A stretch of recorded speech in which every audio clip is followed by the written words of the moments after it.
Matí, continuem en directe al Submarí. Avui és dimarts, arriba la nostra sinfonia familiar, com sempre, amb la Júlia Prunés. Bon dia! Hola, bon dia. Com anem? Molt bé. Sí, no? Sí. A mi els dimarts m'agraden. Hi ha gent que no, Abans dèiem amb el Joan, diu, a mi m'agraden més els dimecres, o ja, bueno, clar, ja em posats a triar el divendres o el dissabte. Però els dimarts a mi m'agraden. Tu com portes els dies de la setmana? A mi els dimarts m'agraden. També. Veus? Doncs ja està, ja estem contentes. Ja ens hem trobat, ja el tenim. Avui en la sinfonia familiar el que volem parlar és donar 4 pinzellades, parlar d'alguns temes sobre la lactància materna. Aquest gran tema, per a molts desconegut, perquè no t'has trobat mai, per a d'altres, com que t'hi trobes, a vegades has de prendre allò a ritmes forçats i en funció del que et reclamen mentre ho estàs experimentant. No? Però per fer-ho bé, i per a aquelles persones que ens estiguin escoltant, doncs que els interessi el tema, comencem pel principi. Vinga, lactància materna. Què és el que... Per on comencem? Perquè, clar, els beneficis de la lactància materna són infinits i ja sabem que és així. Sí, i a més em trobo moltes vegades que quan dediquem en un programa o, jo què sé, en una xerrada o el que sigui, sobre la lactància materna, el que ens dediquem és a parlar dels beneficis i que la majoria de gent que va a una xerrada d'aquest estil doncs ja els coneix, però a més sembla que intentis vendre una cosa a algú, no?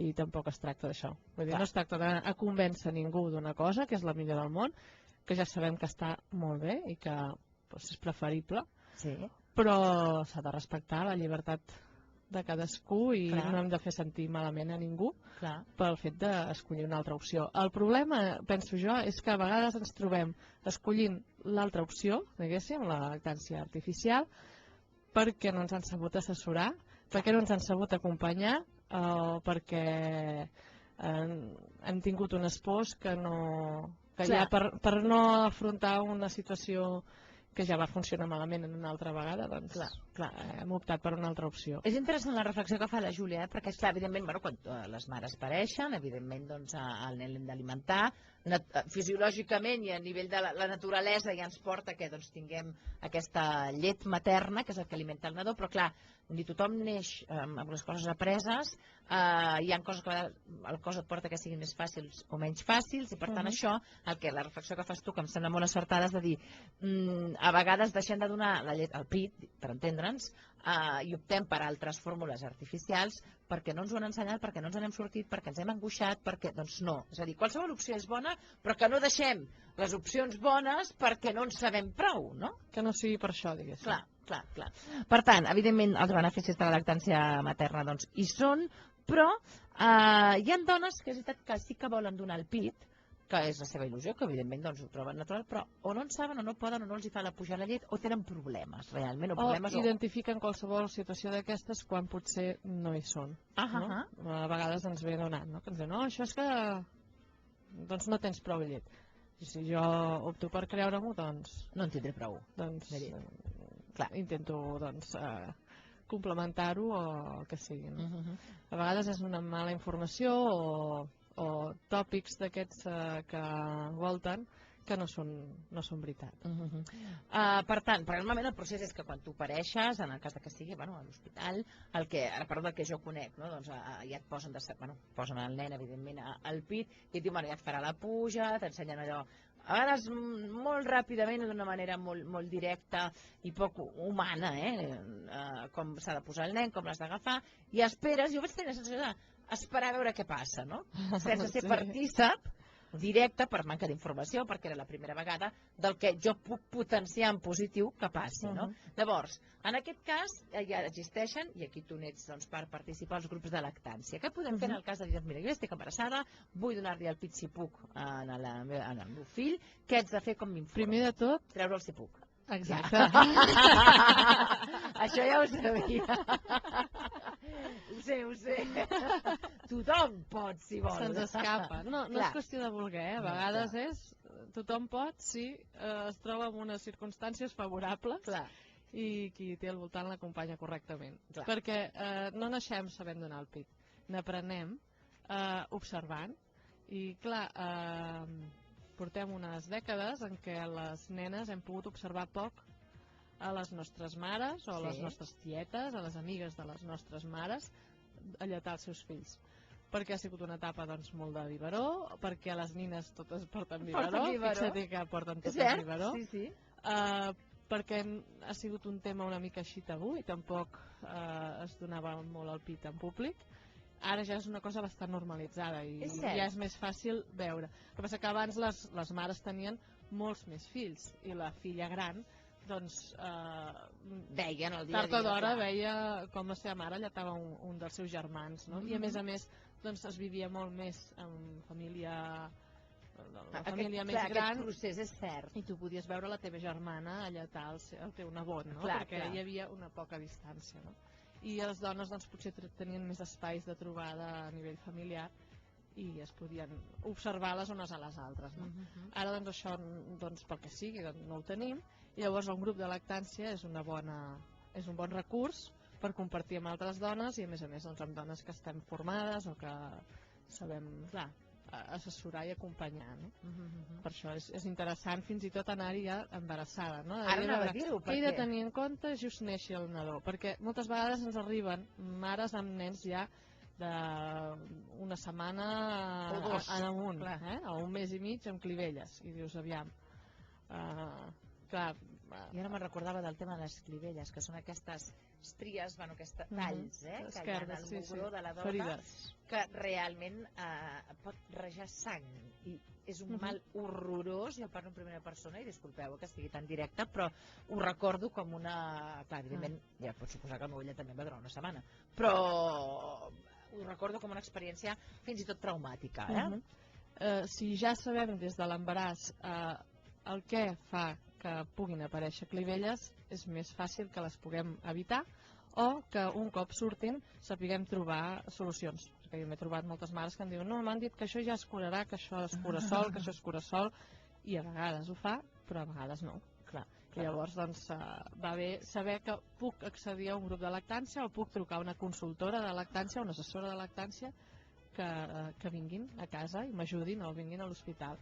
A vegades i això a poc va millorant. La veritat és que des que va néixer el meu primer fill, que fa 10 anys, a que ha nascut el meu últim, ha millorat, però a l'hospital ja et pots trobar un millor assessorament, però no sempre és el més adequat, i llavors doncs va bé tibar de les persones que s'han format exclusivament amb això, que és sobre lactància. Per les persones que s'estiguin escoltant, que segur que sempre hi ha un nadó a qualsevol família, noies que ara estiguin embarassades o que hagi tingut, doncs mira, avui mateix el vostre fill, que per cert no era bona si ha sigut així, què és el que hem de tenir en compte? És a dir, perquè clar, jo penso que en el meu cas, jo ara aquí parlaré molt de la meva part personal, ha fet molt mal el bucolisme i romanticisme que hem anat rebent, no de la realitat sinó de pel·lícules, de fotografies, de dir aquella imatge tan bucòlica, de donar el pit, que ho és, no només del pit, no només de donar el pit, de la maternitat en si.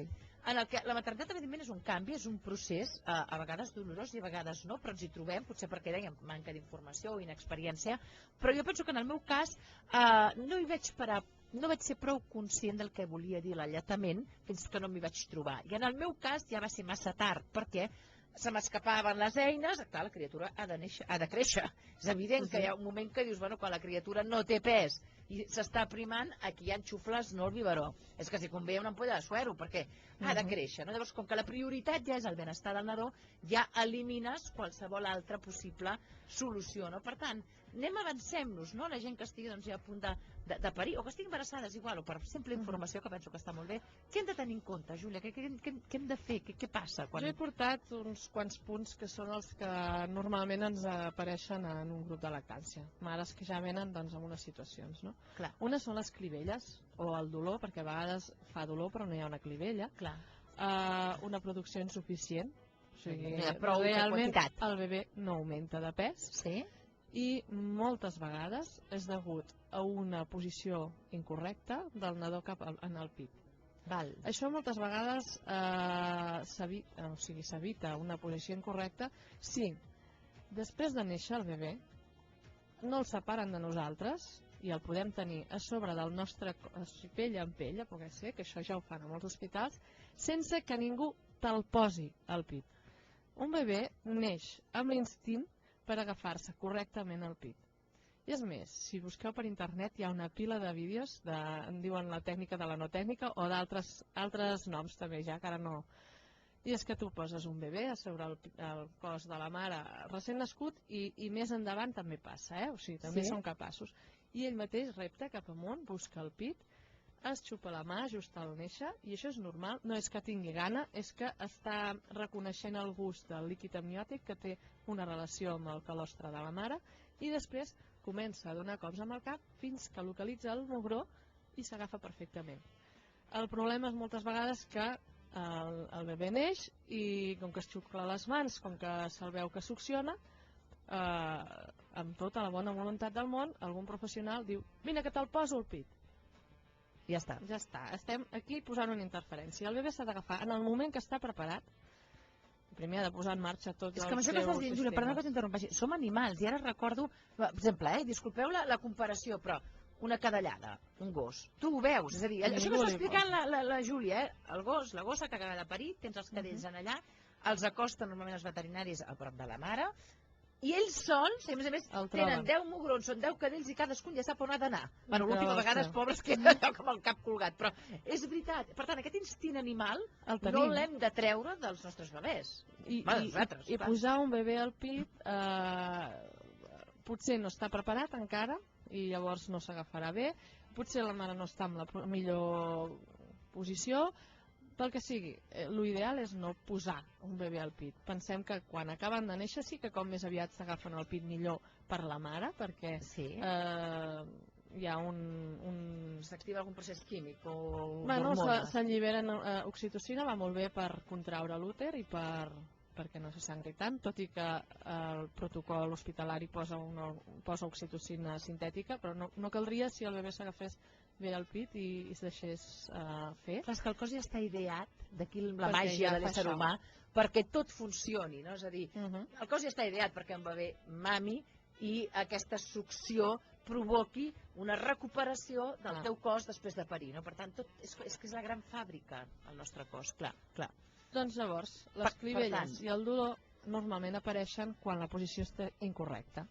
Incorrecta pot voler dir moltes coses, que la boca no està ben posada respecte del mugró, allò que diuen, ha d'agafar tota l'areola.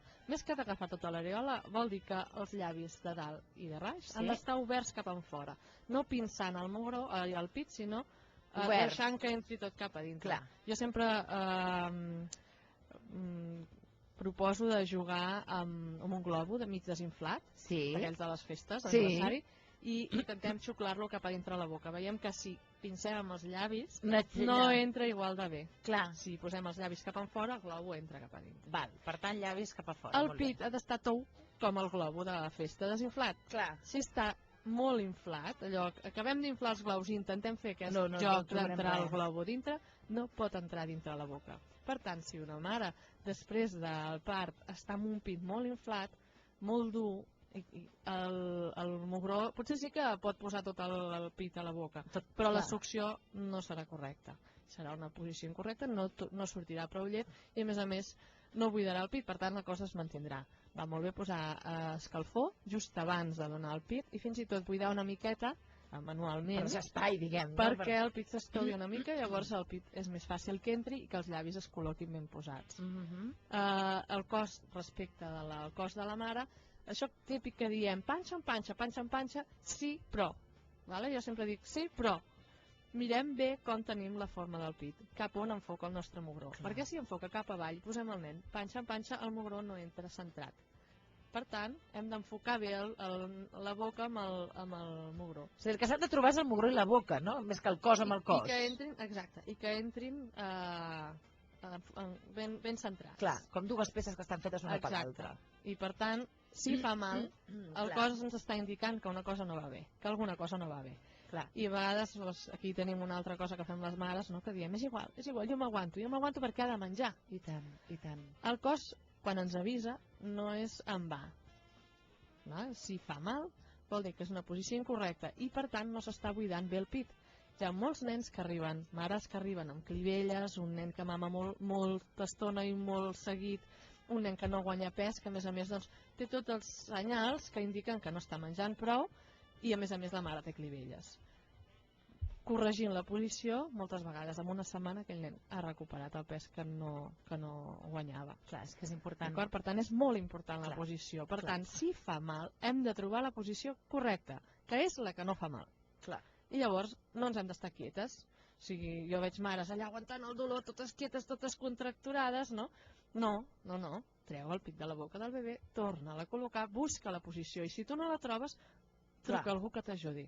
Perquè si no, correm el risc que aquell nen no guanyi prou pes, o que es passi moltes hores al pit, i per això les clivelles encara s'empitjorin més.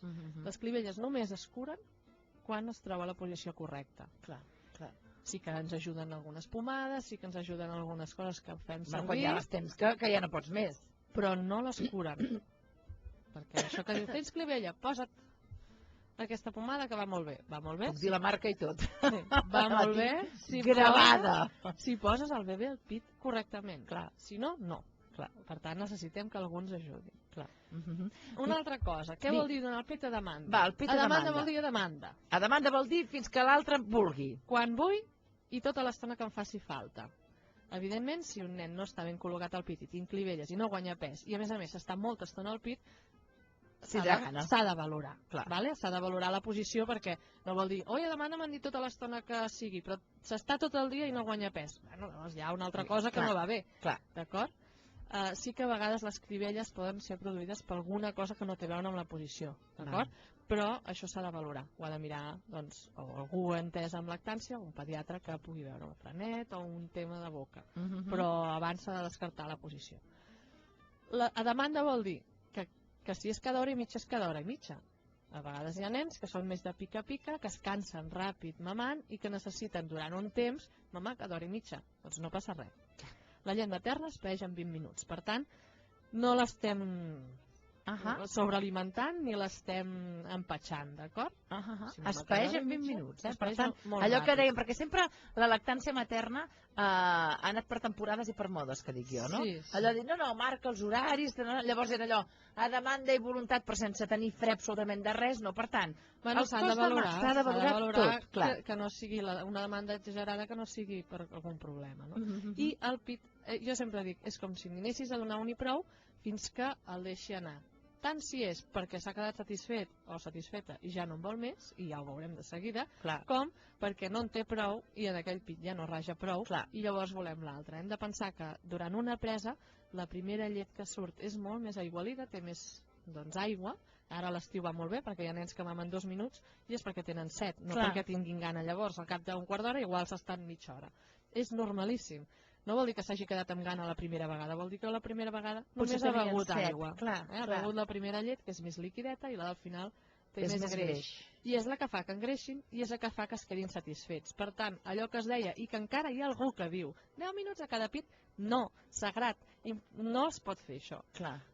Si aquí ens posen tu i a mi un plat de macarrons a cadascuna igual, tu tardaràs menys que jo, o més que jo, a menjar-te'l. Cadascú té el seu ritme. I hi ha nens que tarden més, que es cansen abans, o que de seguida queden satisfets, però necessiten menjar més sovint, i d'altres que no. Tenen un estómac amb un tamany diferent, tenen físicament es cansen més o menys, mengen més ràpid, mengen més a poc a poc. Per tant, no hi ha unes pautes estipulades i molt menys amb temps, perquè és el que diuen, hi ha nens que tenen potser una capacitat vocal més gran, uns altres que xuclen més o menys, per tant, això evidentment que no s'ha de tenir en compte. Més cosetes, ja per anar acabant. Sí, durant la lactància hi ha situacions que són fisiològiques, que són normals, que podem identificar com a problemàtiques. I va bé dir-les perquè moltes vegades arriben dones al grup de lactància amb un bebè de 3 setmanes o un bebè de 6 setmanes. Es queda amb gana. I la mare ho té claríssim que el bebè es queda amb gana. Realment, mama més sovint, s'està més estona, es queixen el mugró, estiva, allarga, i aquella setmana, si just l'hem pesat, ha guanyat menys, no? Entre les 3 i les 4 setmanes, entre les 6 i les 7 setmanes, i torna a passar cap als 3 mesos, tot i que llavors és més difícil de valorar perquè són més grans, fan el que en diem a les assessores de lactància brots de creixement. Necessiten que la llet canviï de composició i que en fabriquem més. Però això només s'aconsegueix d'una manera, demanant més. I per tant, hem de tenir una mica de gana. Tenen una gana que és fisiològica, que no és perquè nosaltres no tinguem prou llet i que sigui culpa nostra, sinó perquè ells en necessiten més. Clar. Què passa després del part? Tothom té clar que hi ha 48 hores que hem d'esperar que pugi la llet. Doncs amb qualsevol increment de demanda, diguéssim, passa el mateix. El bebè necessita que canviï la llet i que n'hi hagi més, i necessita 2 dies, 48 hores, de més demanda perquè el nostre cos reaccioni i en fabriqui més. I a vegades, passar-te un dia amb un nen que plora, que demana, que veig que es queda amb gana, doncs vaig al pediatre. I el pediatre, que no té més recursos perquè no pot estar tot el dia amb nosaltres i perquè n'hi ha que encara no ho saben, això del brot de creixement, ens posa un suplement. I el suplement no és una ayudita, no és una ajuda, és un destete.